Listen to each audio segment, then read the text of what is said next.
गए हैं कुछ लेकर के जाएंगे, सब यही रह जाएगा।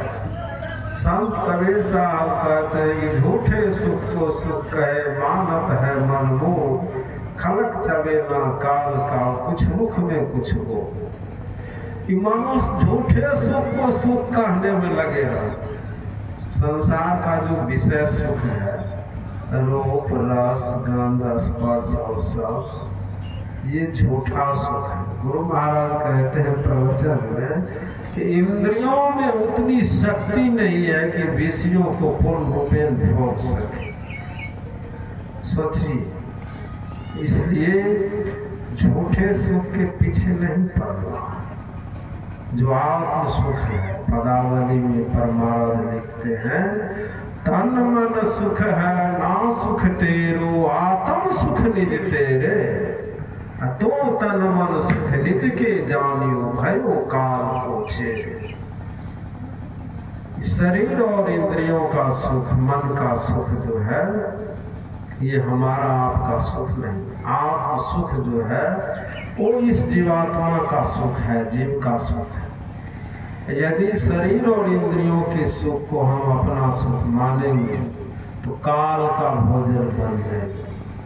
तो काल के मुख से बचने के लिए गुरु महाराज पदावली में लिखते हैं कि माघ भूखा बाघ काल के मुख परो है बावरे, होश करो चेतो सवेरे, बचो ध्यान के दाव। पर महाराज कहते हैं कि बाघ रूपी काल भूखा और उसके मुख में ये पगला जीव पड़ा हुआ। मुख परो है बावरे, बावरे मतलब पगले। ये पगले जीव काल रूपी बाघ के मुख में पड़ा हुआ है। बाघ भूखा बाघ काल के मुख परो है बावरे। काल रूपी बाघ के मुख में पड़े हैं हम लोग। होश करो चेतो सवेरे, गुरु महाराज कहते होश में आओ, चेतो सवेरे।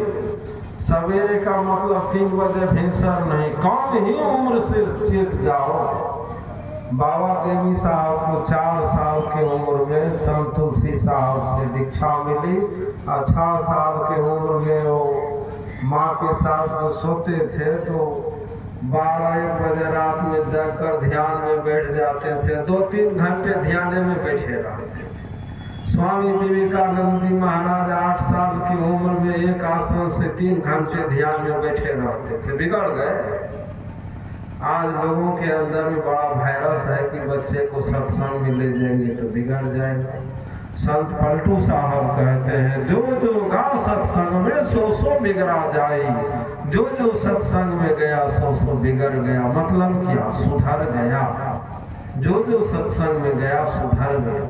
स्वामी विवेकानंद जी महाराज देखिए भारत को विश्व गुरु बना दी। इसलिए स्वयं जुड़िए, अपने बाल बच्चों को भी जोड़िए। मुस्तैदी से जुड़ने की आवश्यकता है, जोड़ने की आवश्यकता है। और गुरु महाराज कहते हैं कि काल मुख से निमुखी भागो, ध्यान के बल भाई रे, ऐसो अवसर खई हो तो रही हो पछताई।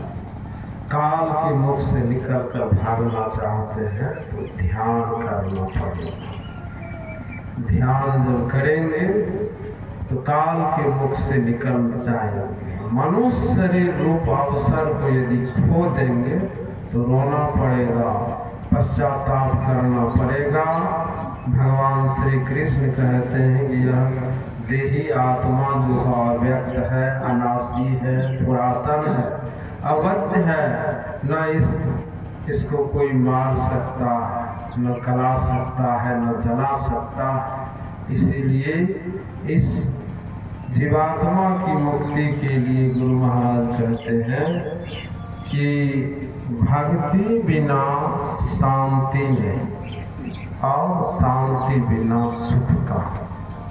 सब लोग सुख खोजते हैं, लेकिन सुख मिलेगा कैसे?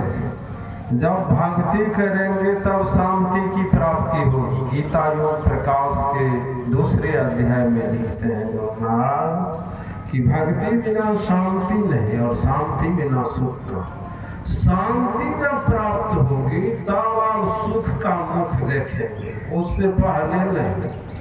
और गुरु महाराज कहते हैं कि ध्यान करने को ही भक्ति करना कहते हैं, ध्यान करने को ही पूजा करना कहते हैं। ध्यान करने से मन ठंडा होता है, तो जिससे मन ठंडा होगा, जिससे हमारी पूजा होगी, जिससे हमारी भक्ति होगी, वो ध्यान है। और गुरु महाराज कहते हैं कि असली काम ध्यान करना ही है। इसलिए ध्यान जब करेंगे तो जैसे राजा जनक विदेह हो गए वैसे विदेह हो जाएंगे। गुरु महाराज योग रामायण में कहते हैं कि राजर्षि जनक का पहला नाम सदेह ऋषि था, और गुरु दीक्षा लेकर ध्यान समाधि में जब गया, समाधि में जब गया तो देह से अलग रहने लगा, तो उसका नाम विदेह ऋषि पड़ गया। उस तरह से हम आप भी विदेह हो सकते हैं, लेकिन इसके लिए गुरु महाराज कहते हैं कि ध्यान करके अनेक वेद वाक्यों में उलझी व घबराई हुई बुद्धि ध्यान व समाधि में जब स्थिर होती है तब उसे समता की प्राप्ति होती है। वह स्थित प्रज्ञ हो जाता है, स्थिर बुद्धि वाला हो जाता है।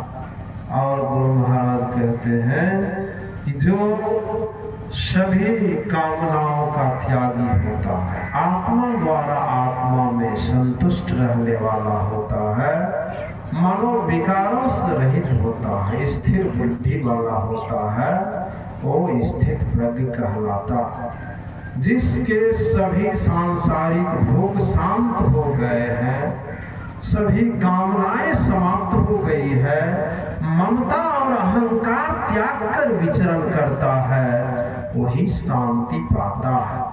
और वह पुरुष जीवन मुक्ति की दशा में रहकर परब्रह्म परमात्मा में लय होकर शरीर का त्याग करता है, वह ब्रह्म निर्वाण को प्राप्त कर लेता है, ब्राह्मी स्थिति में चला जाता है। तो बंधुओं, कहने